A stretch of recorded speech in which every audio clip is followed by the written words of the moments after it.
Welcome to Solo, the world's most dangerous dog podcast. Join Solo and his long-suffering family in various misadventures about the trouble the best dog in the world can cause. Read by J.R.R. Langley and adapted from the adventures of Solo books. In this episode, Solo learns to drive. Solo takes the family car for an adventure.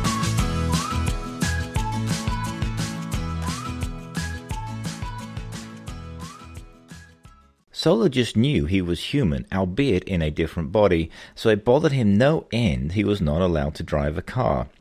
It also bothered him that he was always relegated to the cargo area in the back of the SUV, and unless he was lucky and somehow managed to sneak onto the back seat, it was unlikely he would be able to stick his head out of the window while the car was rolling along, which we all know is something all dogs love to do.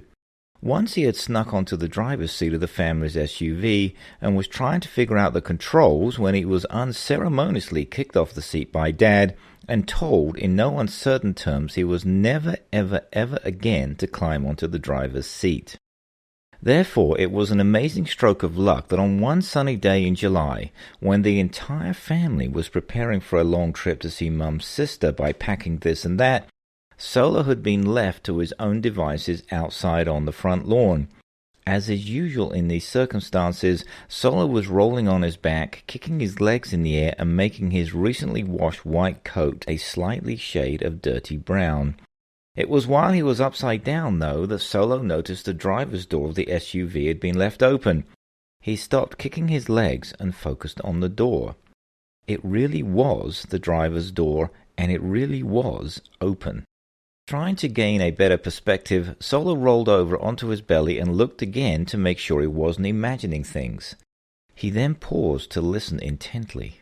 The children and parents were in the house arguing about what they could pack, and Dad, not for the first time, moaned aloud that they would have far more room if they could only drop Solo off for an extended stay at doggy daycare.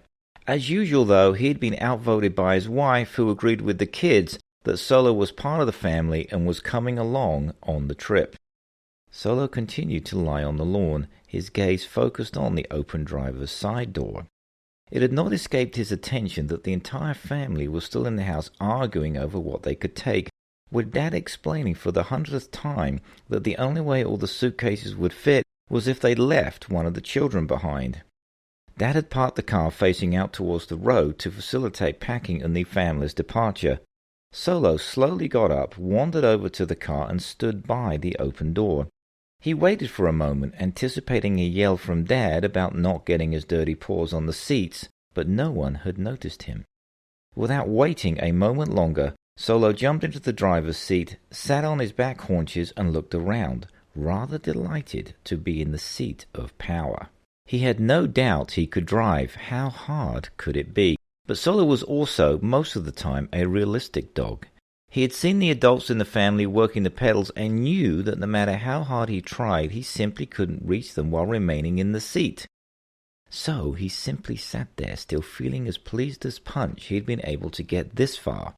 After about 5 minutes or so, Solo's feelings of self-satisfaction were starting to wear thin. What was the point of sitting in the driver's seat if he really wasn't going to drive?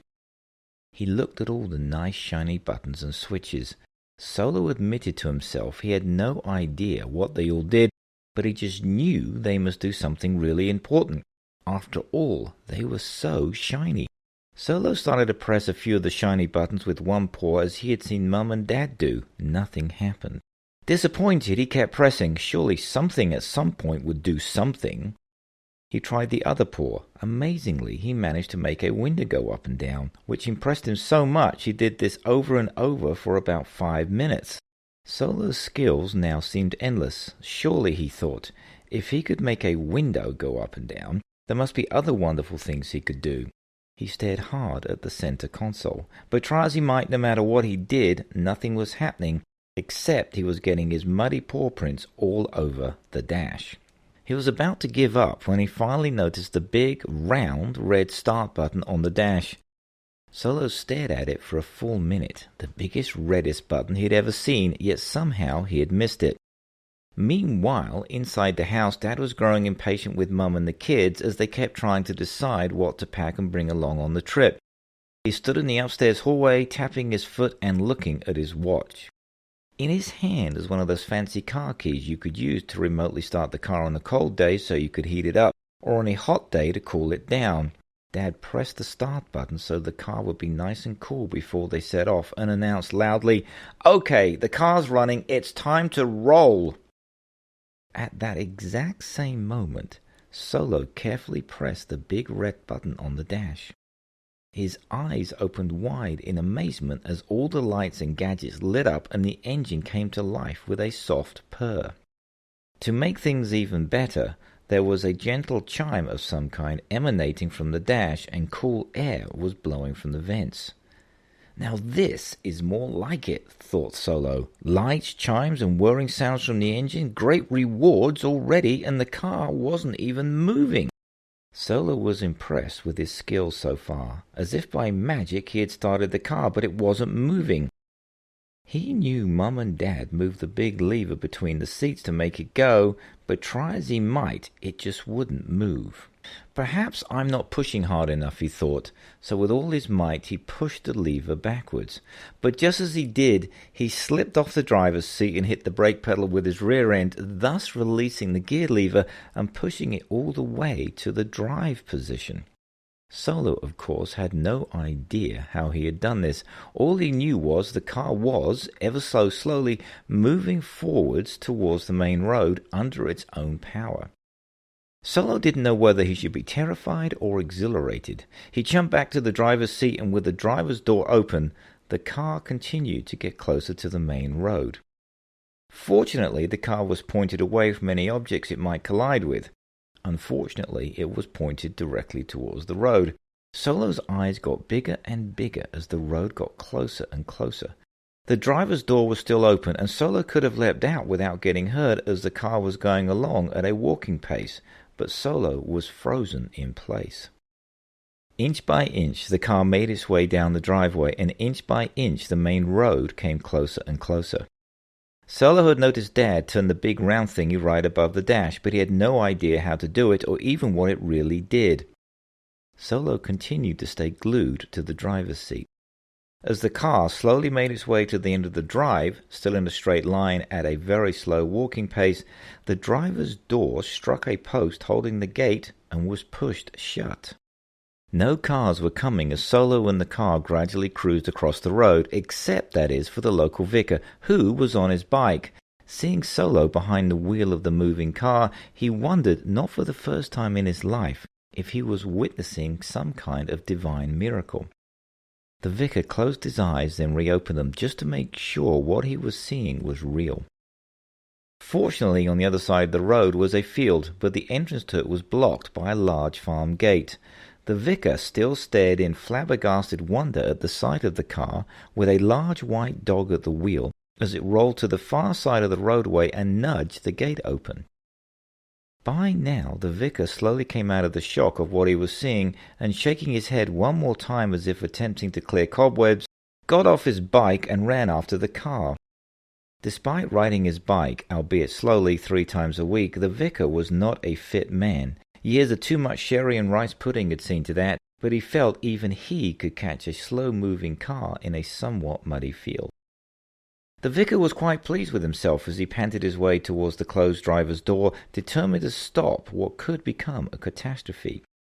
He was just about to grab the door handle when the car sped up ever so slightly. Afraid he might not catch the car if it kept picking up speed, the vicar broke into a short sprint and then, unsure of what else he could do, threw himself boldly onto the front of the car. He then found himself staring through the windscreen directly into the big, wide eyes of Solo, who couldn't help but give the vicar a goofy, yet guilty grin. Solo's eyes widened to almost saucer size. The situation had escalated quickly. Riding in a car that was still slowly but relentlessly crossing a muddy field was not what Solo had in mind, let alone with some crazy vicar hanging on for dear life. The vicar, it must be said, was beginning to regret his rash actions. What had started out as a relaxing morning ride on his trusty bike for his constitutional, as he liked to call it, had turned into a nightmare. Not sure what to do and afraid to let go, he continued to cling as best he could to the front of the SUV as it bounced and rolled down the muddy, rutted farm track directly towards another gate. Just then the car hit a particularly large hole in the track, which caused it to take an abrupt turn to the left across the muddy field towards a giant haystack. The vicar, who was facing the wrong way and still staring at Solo, had no idea of the haystack's existence. He was far too busy simply trying to stay attached to the front of the car. Meanwhile, in the driver's seat, Solo was all too well aware of the haystack directly in his path. He stared with his mouth now wide open, hoping that if he simply stared at the haystack hard enough, it would leap out of the way. But haystacks don't move by themselves. The car plowed into the haystack at an ever-increasing speed, scattering hay everywhere, although a large amount managed to stay attached to the front of the car, covering the front windscreen so Solo could no longer see where he was going. The vicar was completely buried under the pile of hay, still clinging to the front of the car, but he dared not let go for 1 second, even to push any hay away from his eyes as the car continued on its merry, bouncing way. The vicar was beginning to regret thinking he might stop Solo in the car. Solo, who could see what was coming by peering around the hay as it slowly fell from the front, had also had quite enough. But his bad day was not yet over. Now looming closer and closer was a small pond right in front of the car as it trundled its way across the field, with the vicar still clinging on for dear life. This day was only going to take some explaining, Solo thought, and even though Solo was a very imaginative dog, he felt even he would have a hard time justifying this one. Then, almost without warning, the car hit the water with enough force that the vicar lost his grip on the front of the car and, along with a large pile of hay, slid gracefully into the pond. The vicar was not a particularly good swimmer, and he sputtered and thrashed his way to the surface only to find out he was sitting in less than 3 feet of water. He stood up, hay embedded in his hair, on what had been his nice clean suit, now covered in mud, his glasses hanging off one ear. Meanwhile, Solo found that a state of shock had evaporated. Deciding that discretion was better than valor, he leapt out of the still open car door window into the muddy water and darted out of the pond, running as fast as he could across the field and back to the house. He found a rather confused family wondering what on earth had happened to their car. Seeing Solo soaking wet and covered in mud confused them even more, and before any member of the family could grab him, Solo decided to dash around the house and try to hide in the back garden, somewhere he might somewhat unconvincingly pretend to be asleep. Everything was a bit hazy after this. The vicar tried to explain that Solo had indeed been in the driver's seat, and that he had done his best to rescue a dear family pet and an expensive car, but had failed. The family found this all nonsensical, as the vicar was known for his fondness of sherry. Perhaps he was simply imagining Solo driving the car. The general theory was that Dad was in such a hurry to leave that he had accidentally left the car in drive, and after he had started it remotely, the SUV had powered its way out of the driveway across the road and into the field. As for the vicar ending up in the pond with the car, Mum and Dad both agreed the vicar had no doubt tried to stop the car, but in his inebriated state could do nothing more than go for an unwanted ride. None of this prevented Solo from getting washed within an inch of his life before he was allowed back into the house, and no amount of innocent looks he attempted convinced the family he was totally blameless for what had occurred. Getting the car towed out of the pond and then cleaned led to the postponement of the family trip, and over the next few days the topic of the car and the vicar ending up in the pond was the talk of the town. Solo just tried to keep a low profile as the vicar's exploits were discussed far and wide. Solo decided the best thing to do was to stay on his dog bed in the corner of the kitchen while keeping an eye peeled and listening out for anything of interest. He did make a vow to himself, though. Never again would he sit in the front seat of any car unless someone else was driving. You are listening to Solo Learns to Drive, written by J.R.R. Langley and read by the author. Solo Learns to Drive can be found in Solo Book 1, with illustrations by Stephanie Schultz and edited by Catherine Perkins, published by Heavy Media. Find this story and more in the books of Solo's adventures at Amazon.com and at solothedog.com. Ask for Solo at your favorite bookstore.